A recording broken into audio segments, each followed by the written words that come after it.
Est-ce que tu t'es déjà dit que pour ajouter un logo sur ton design, tu étais obligé d'aller peut-être sur ton moteur de recherche, de chercher le bon design, de le télécharger, de le réimporter sur Canva, d'enlever le fond parce que des fois il y a le fond et enfin tu pouvais l'utiliser. Et on est d'accord, ça fait perdre un temps considérable, mais j'ai une solution pour toi.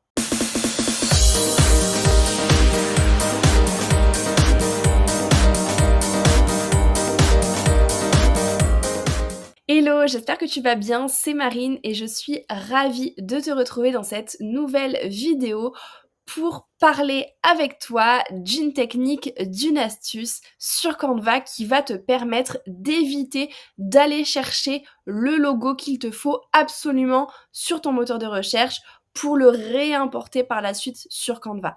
Et tu vas voir que ça va te faire gagner un temps considérable et ça va grandement t'aider dans ta création de contenu. Alors oui, peut-être que tous les logos ne seront pas disponibles sur cette application-là, sur cet outil-là, mais il y a déjà un grand nombre de logos que tu peux retrouver à l'intérieur. Et je te montre tout de suite comment l'utiliser directement sur Canva. On se retrouve du coup sur Canva et j'ai pris un de mes posts Instagram pour te montrer comment faire. Ici, je partageais du coup une checklist et en fait, l'idée, c'est de venir dans les applications de Canva. Dans les applications de Canva, qu'est-ce qu'on va retrouver? On va retrouver une application qui s'appelle Brandfetch. On va la sélectionner, cliquer dessus.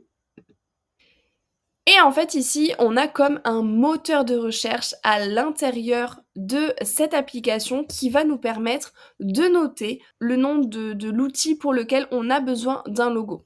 Moi, je vais par exemple mettre Instagram.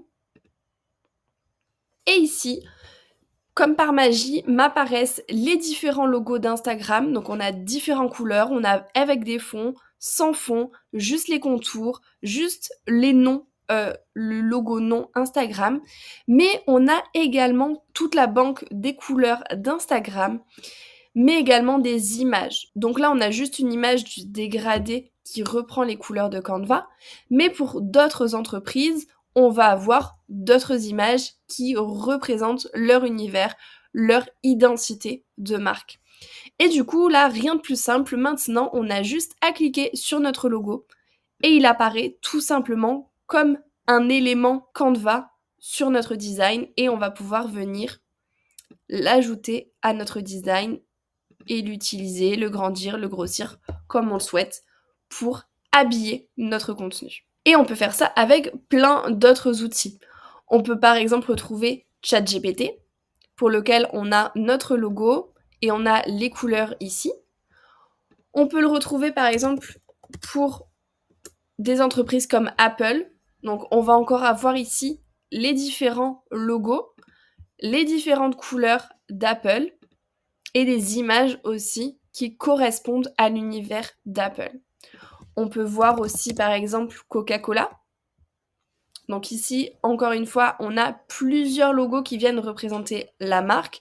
Donc vraiment juste les écritures, le petit logo en tampon, les différentes couleurs de la marque et des images qui viennent reprendre l'univers de la marque. Et ça vraiment pour tous les outils. On a aussi l'outil donc ManyChat. Donc encore une fois, on va retrouver les différents logos, les couleurs et une image pour utiliser du coup le branding de la marque. Et ça, on peut vraiment le faire pour une multitude d'applications, une multitude d'entreprises et à chaque fois, on va retrouver les mêmes informations.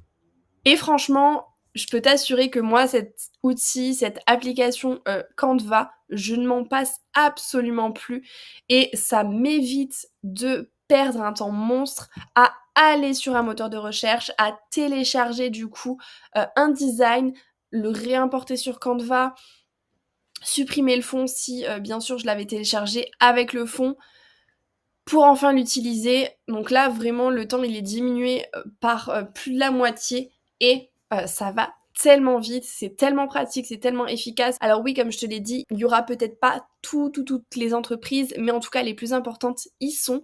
et les logos pourront grandement t'aider. Et surtout, ce qui est intéressant, c'est que par la suite, les logos t'apparaissent directement dans tes importations. Donc tu peux totalement le renommer. Et ensuite, par exemple, ici, si je le renomme Instagram, par la suite, j'aurai simplement à noter Instagram dans mon moteur de recherche de mes importations et je retrouverai directement mes logos et j'aurai même pas besoin de retourner sur mon application. Donc vraiment, c'est un gain de temps monumental. J'espère que ce tuto t'a plu, j'espère que cette application te plaît. N'hésite pas à me dire ce que tu en penses en commentaire. En attendant, je te dis à très vite pour une prochaine vidéo et surtout, n'hésite pas à t'abonner à la chaîne pour ne pas manquer les prochaines.